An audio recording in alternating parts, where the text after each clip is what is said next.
Welcome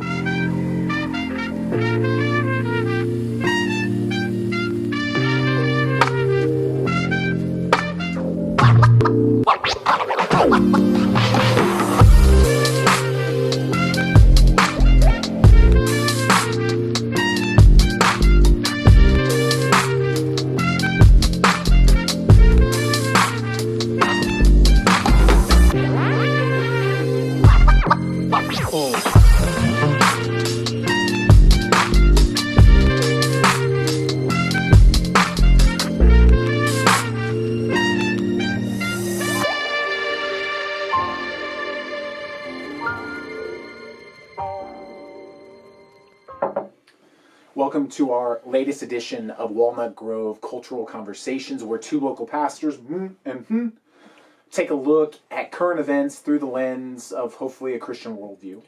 Yeah. And here we are, man, kind of living life. It's wintry outside. It's cold. And what do you do when it's cold and snowy? You watch TV. You binge and stream is what I do. I don't know about you. That sounds like an eating disorder. Well, you do what you got to do to get through the winter in these parts. So. Gosh. So speaking of like binging and whatnot, what are you watching? So I've been watching the show. Allison and I, my wife, we just finished a series. There's only one season of it called Repair Shop, and the Repair Shop is the show where this guy named Jay started this company, I guess, that repairs old items. And so it takes place in this large barn with a thatch roof in England. And what they do is they go through and people bring in their family heirlooms or something that is in disrepair, ranging from a World War I bomber jacket all the way to vases from the 1800s or old clocks. And so that's what the show is about, and it's really interesting to watch and see some of the cool things that bring in and are brought in. And so that's why I wanted to kind of bring it up and see what is something in your life that when you see it and you grab it or you see it, it brings up family memories or old memories that you've had. Oh man, thanks for the heads ups on that. Yeah, that's great.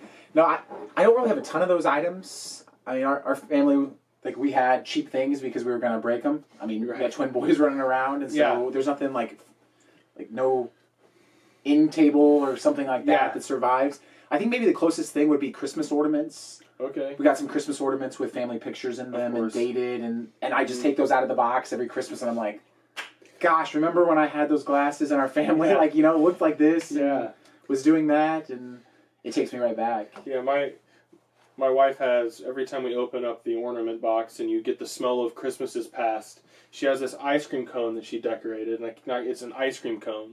And then there's like a red ball on top that had something on it that she decorated when she was like in kindergarten. And it's kind of nasty and moldy. And I'm like, why do we still have this? But we cannot get rid of it. No. And that's what's cool about the show, right, is in the Repair Shop, they bring in these family heirlooms or something that their great-grandfather gave their father when he passed away, and it's been passed down, and when they bring it in, it's all kind of falling apart, and it's in really bad disrepair, and then these people who are specialized in breathing new life into things, whether it be a clock or an old chest from the war, right, an old war chest, they bring it, they unveil it, and you can see in their faces, like, shock and awe, and admiration. Then they're 10 years old again. Yeah. They're 10 years old, and they're like, oh my gosh, I've not seen it look like this since my grandmother. Yeah, their grandparent. And it's just this beautiful thing.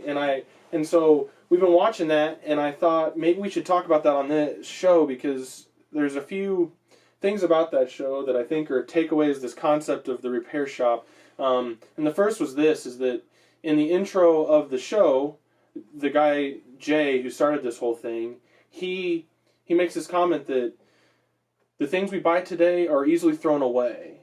Disposable. They're easy, right? You get it from Amazon, it's here in 2 days, and it's been sitting on a freighter. It's gone in 3. And it's gone in 3, and we just throw it away, and it's all disposable. But you see these people bring in things that are 100, 150 years old, and then they're they're restored and brought back to a place that they'll live for another 100 years. Isn't that interesting though? Like if I would have seen that old clock or that chest, right, in horrible condition, from the outside it probably would have looked like trash. Yeah. But in the hands of a restorer or repairman, yeah, it becomes a treasure again.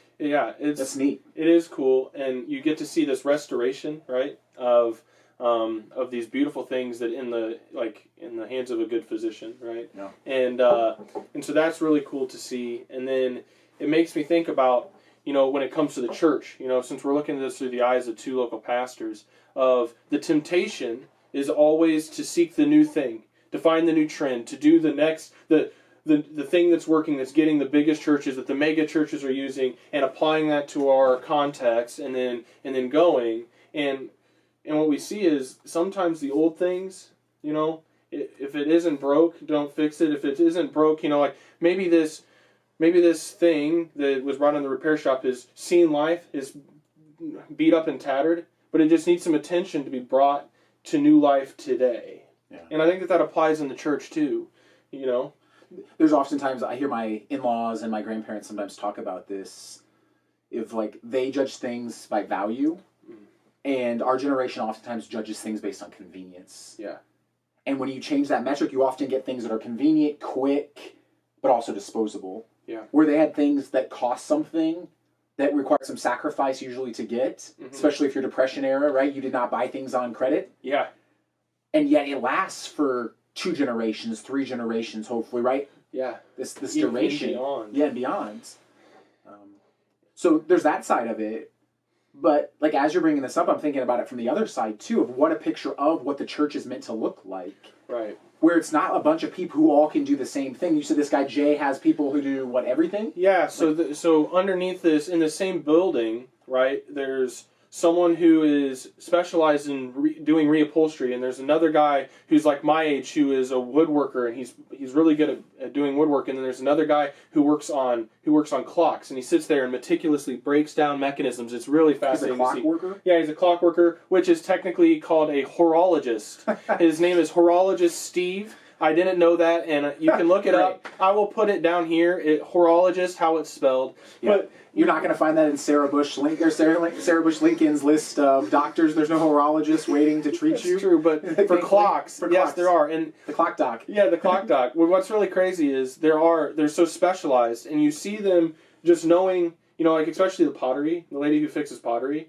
all the different pottery, all the different ways to do it, to glue it together, to get it to where it's seamless. Yeah. I think she's done it for 25 years, and she knows the trade, and she knows how to work with each material, and you can see how specified she gets. Yeah. And skilled. Yeah. And that's kind of a picture of the church, right? Yeah. Is it 1st or 2nd Corinthians where it talks about the body? Is it a second? I think this is great. Pause. No, we'll look for. I'll put it right here, which it is. Here, my bet is 2nd. You got it. Okay. I'll hedge mine to do first, and so we'll see who's right. One of our pastors is right here. And so, but in one of the Corinthians, letters to the Corinthians, he talks about how we're a body made up of many parts, and how the ear shouldn't do the job of the hand, right? If the lady who does pottery starts to try to do metal work, it's just not gonna fly. Yeah, chapter 12 there in one of the Corinthians. Yes. Yeah, and I love that because sometimes church becomes, let me find people who are just like me. I mean, they talk about this a lot in studies of the church in America, is that's the most segregated hour is on Sunday mornings. Yeah.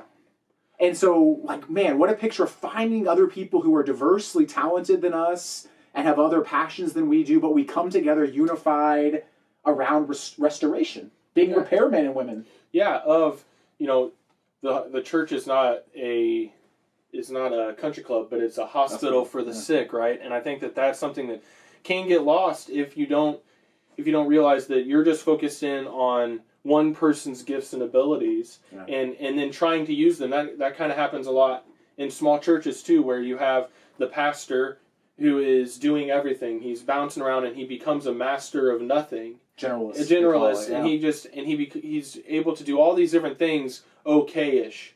And what we see is then all the people on Sunday morning come to watch a sermon, and Francis Chan talks about this, right? And it's part of the reason why he left the church that he had started in San Francisco, is these people who had all these gifts and abilities weren't being tapped into. Francis Chan specifically didn't have any idea how to make this huge mega church that he was leading stop being part of a culture where they just come to see him use his gift and never utilize theirs. Rather than, And I think that's a really cool lesson to take away from this show, The Repair Shop. So I encourage you guys, check that show out. If you like the Great British Baking Show, a lot of the same vibes. Is this on Netflix then? It's on Netflix. Yeah, so on Netflix, you can go to The Repair Shop, and it's this really interesting show where, they're like 45 minutes, but you get like three different items in each episode, and you get to hear the stories behind them, and it's just it's like the opposite of Antique Roadshow. I was just going to say that. I'm sorry. It's like Antique Roadshow meets like actual repairs. Yeah, and so it's kind of cool, and I do encourage you. It's really good. So what we want to know, though, is what have you been watching on streaming services or platforms? What's the new show that you've been checking out?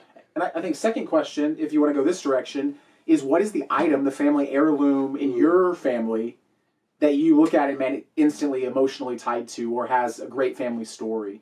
And if you want, we have technology here. Take a picture, put it in the stream, the thread down below. Yeah, I'd love to see those things. I think after watching this show, after watching Repair Shop, you get to see some of these really cool items. And so I'd love to have a conversation about these things and the stories behind them and who gave them to who and how they came into your possession and who you want to give them to in the future. Well, be careful with that. But feel free to drop a picture in, regardless of whether it's been repaired or isn't repaired yet. Yeah. And tell us the story.